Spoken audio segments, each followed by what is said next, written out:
Welcome to the Copperfield Electric Podcast. So you did it. You've gone electric. That moment when the new EV just, silently pulls into your driveway, it's fantastic. It really is.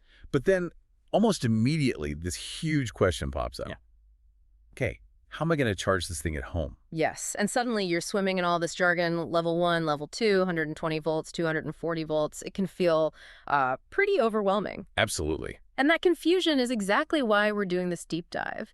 We've pulled together all the essential info comparing the two main home charging setups, level 1 and level 2. Our mission today is to just cut through that noise. We're going to look at the facts, the speed, the cost, the installation, and the long-term benefits to help you figure out what really fits your life. And maybe most importantly, what fits your home's electrical reality.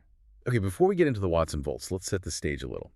The sources we're looking at today highlight Copperfield Electric, which is a family-owned business. They specialize in home electrical solutions right here in Southern California. Exactly. And when you're talking about putting high-voltage systems into your home, you really want a trusted partner. You have to. Copperfield Electric is known as a reliable 24-hour electrician. They're especially strong in EV charger installation and, this is key, electrical panel upgrades. And they're fully licensed, bonded, insured, all the stuff you need to see. It's non-negotiable for this kind of work. It is. Their license, for reference, is 1094740. They're all background checked. It's all about safety. And for anyone listening in SoCal, they cover a huge part of Orange County. We're talking Irvine, Anaheim, Santa Ana. And even the coastal cities, Costa Mesa, Newport Beach, Laguna. Right. So knowing there's a local expert available 24/7, especially when you're adding something this powerful to your home, that's a lot of peace of mind. It is. Okay, let's get to the basics. Level 1, level 2, we hear these terms all the time. What is the fundamental difference electrically speaking?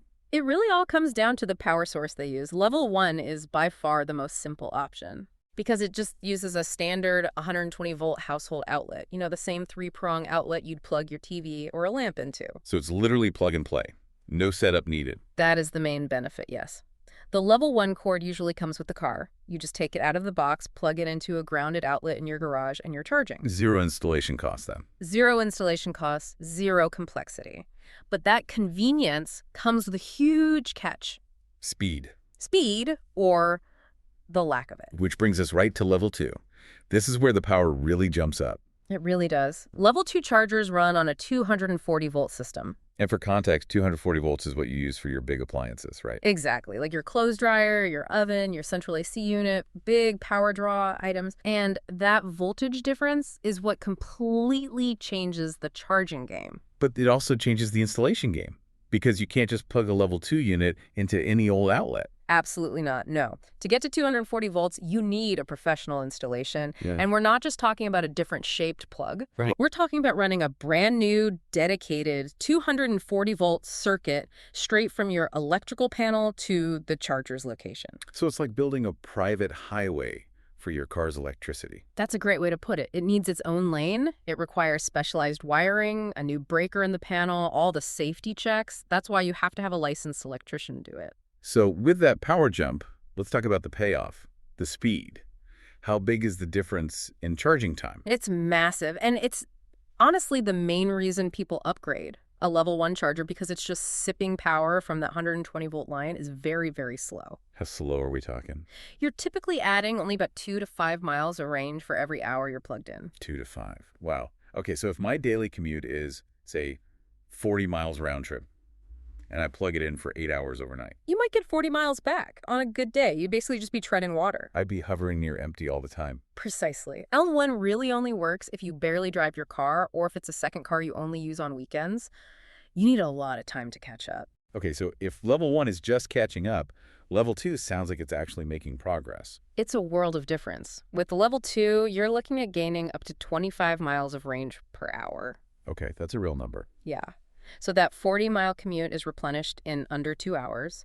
You can get a full charge overnight easily, no matter how low the battery is. For a daily driver, L2 is pretty much a necessity. Let's put that into a real-world scenario, like a family, 2 kids, soccer practice on the weekend. You could drive 60, 70 miles pretty easily. Oh, absolutely. And if you're trying to do that on level 1, you'll spend all weekend just trying to get enough charge for the Monday morning commute. And you'd probably fail and have to hit a public fast charger anyway. Which is expensive and defeats the whole purpose of charging at home, With L2, you just plug in Sunday night and it's full by Monday morning. You go from can I charge enough to just never even thinking about it. That speed, of course, leads us straight to the money conversation.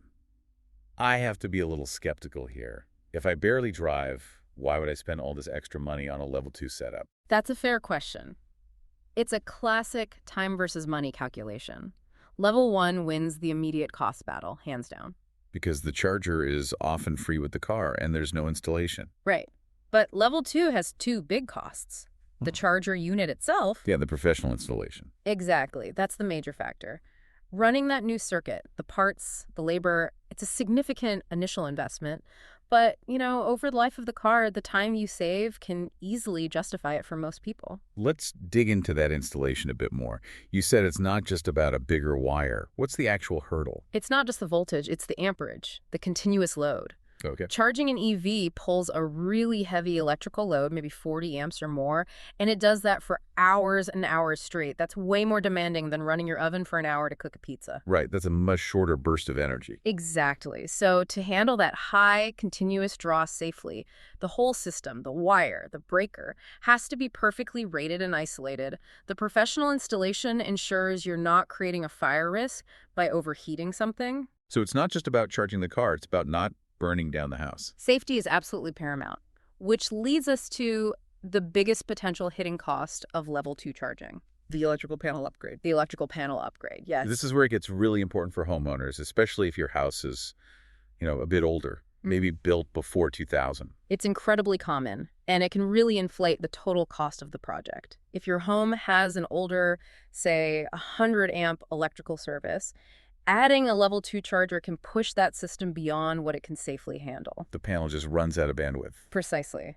It might not have a physical slot for the new breaker, or, more critically, the main service from the street just isn't big enough to run the EV charger, the air conditioner, and the dryer all at once. And when that happens? You're looking at a full panel upgrade, replacing the main service panel, sometimes the meter outside, and that can add thousands of dollars to the job. Wow. That is a huge potential hidden cost. It makes calling an electrician like Copperfield Electric for an assessment before you even buy the charger seem essential. It's the first thing you should do. You have to know what your infrastructure cost is going to be before you commit to the hardware. You don't want to buy a shiny new charger just to find out you need a $5,000 upgrade to use it. Okay, let's shift gears from the costs to the smart side of things. If I do make that investment in a level 2 charger, am I just getting speed? Or are there other perks? Oh, you're getting a lot more. Most modern level 2 units come with what we call smart charging features. They can connect to your Wi-Fi, talk to an app on your phone, and even talk to your utility company. And why does that matter? Is it more than just getting a notification that my car is full? It matters a lot for your electric bill. Many utilities have time of use rates or TOU rates. Right, where power's way cheaper in the middle of the night. Exactly.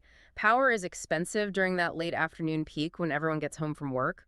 A smart charger lets you program it to only charge during those super cheap off-peak hours, no matter what time you actually plug the car in. So the charger becomes a little financial optimizer for you. It stops you from accidentally charging during the most expensive time of day. It does all the work for you. It manages the load, saves you money, and it even helps reduce stress on the power grid. It's just a smarter, more efficient way to use energy long term. And what about the house itself as an asset? Does installing a level 2 charger actually increase your property value? It's quickly becoming an expectation, especially in a market like Southern California where EV adoption is so high. So future buyers are looking for this now. They are. Having a professionally installed level 2 charger is a huge selling point. It removes a major expense and a headache for the next owner. It's starting to shift from a nice-to-have feature to something that really future-proofs the home. Okay, so let's try to tie this all together. We've talked speed, cost, panel upgrades. It really does sound like it comes down to a personal decision for you, the listener. That's the bottom line. You have to weigh three main things. First, your driving habits. Are you a high-mileage daily commuter? If so, level 2 is almost a given. Second, your budget for the installation.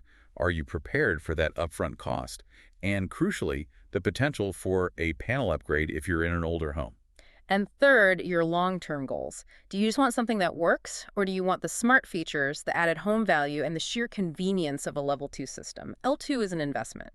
L1 is just getting by.